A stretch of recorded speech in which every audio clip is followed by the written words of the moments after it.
ఏలూరు జిల్లా నూజివీడు మండలం గొల్లపల్లిలో వేంచేసి ఉన్న శ్రీ రఘునాథ స్వామి భూముల వ్యవహారం రోజుకో మలుపు తిరుగుతుంది.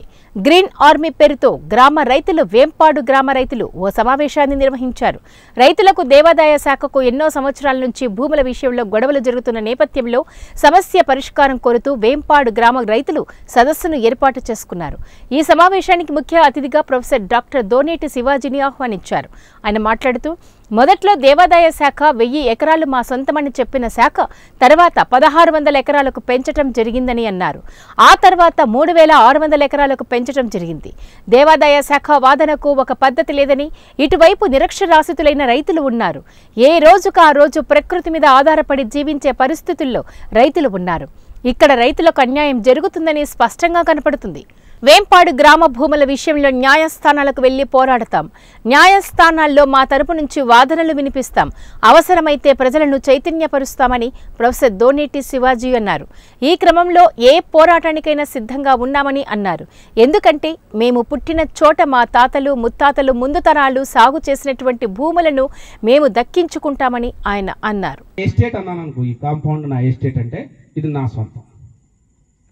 లేదు, ఈ కాంపౌండ్ నేను ఏనాంగా ఎవరికన్నా ఇస్తున్నాను అంటే దేవుడికే ఇస్తున్నాను, అది ఏనాం అంటే బహుమతిగా ఇవ్వడం. ఇప్పుడు ఈ పెన్ను నేను ఆయనకి ఇచ్చాను అనుకో, బహుమతిగా ఇచ్చాను ఏనాం. ఆ ఏనాం కూడా రకరకాలుగా ఉన్నాయి. మైనర్ ఏనామ్స్, చిన్న ఏనాములు, పెద్ద ఏనాములు, విలేజ్ ఏనాములు, సర్వీస్ ఏనాములు, ఓకే, ఇట్లా క్విక్ గ్రాంట్ ఏనాములు,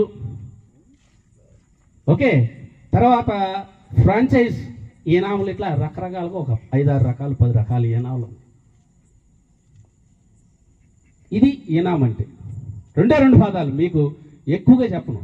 2 పదాలు. ఏనాం అంటే బహుమతిగా ఇచ్చింది, ఎస్టేట్ అంటే సొంతంగా నీ ఓన్ ప్రాపర్టీ. మీరు రియల్ ఎస్టేట్ వ్యాపారం అంటారు. రియల్ ఎస్టేట్ అంటే, ఎస్టేట్ అంటే ఏంటి? సొంతంగా ఇచ్చేస్తున్నాడు నీకు. వాస్తవంగా ఇప్పుడు ఏదో అక్కడ ప్లాట్ ఉంది, రియల్ ఎస్టేట్ వ్యాపారం చేసేవాడు వచ్చి నీకు అమ్ముతున్నాడు అంటే ఇచ్చేస్తుంది, అయిపోయింది. ఈనాంగా ఆ రోజు ఉన్నటువంటి జమీందారులుగా అనుకుంటున్నామో, రాజులు అనుకుంటున్నామో, సామంత రాజులను వాళ్ళు ఇచ్చారు. ఎంత ఇచ్చారు? 1002 ఎకరాలు. అది ఎందుకు ఇచ్చారంటే అప్పుడు ఈ బ్రిటిష్ వాళ్ళు